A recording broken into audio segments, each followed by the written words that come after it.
ఓవరాల్గా ఈరోజు చాలా అబ్జర్వేషన్స్ అన్ని మేము డిస్కస్ చేశాం. రేపు మెడికల్ క్యాంప్స్ కూడా ప్రారంభమవుతున్నాయి.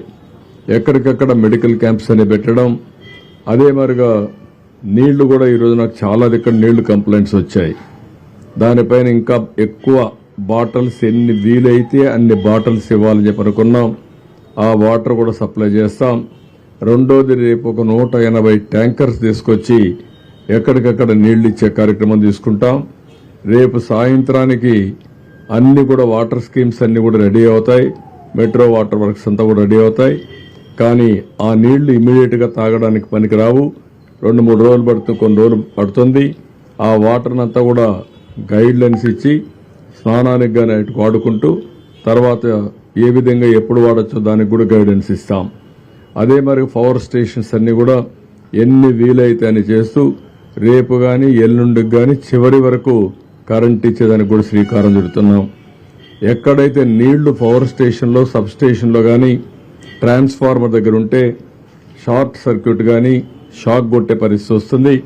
అలాంటివన్నీ కూడా ప్రికాషన్ తీసుకుని ఇమ్మీడియట్ గా రెస్టోర్ చేయడానికి అన్ని ప్రయత్నాలు చేస్తున్నాం. దానికి కూడా స్పష్టమైన ఆదేశాలు ఇచ్చాం. ఇంకొక పక్కన ఫైర్ ఇంజన్స్ అన్ని కూడా తెప్పిస్తున్నాం. Fire department అప్పచెప్పాం. ప్రతి ఒక్క ఇంటిని బురదలో కూరుకుపోయిన ఇళ్ళన్నీ క్లీన్ చేసే బాధ్యత వాళ్ళకి అప్పచెప్పాం.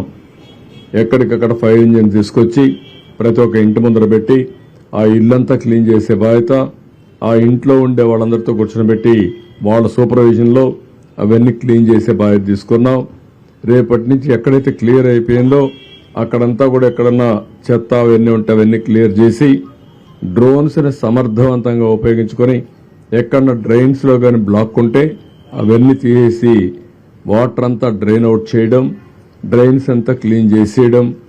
అదే సమయంలో బ్లీచింగ్ గాని లేకుంటే ఏమి చేస్తే ఎఫెక్టివ్ గా ఉంటుందో డ్రోన్స్ ఉపయోగించి ఏమైనా లిక్విడ్ స్ప్రే చేయగలుగుతామా, టోటల్ శానిటేషన్ కి ఆ ఎక్సర్సైజ్ కూడా స్టార్ట్ చేస్తున్నాం.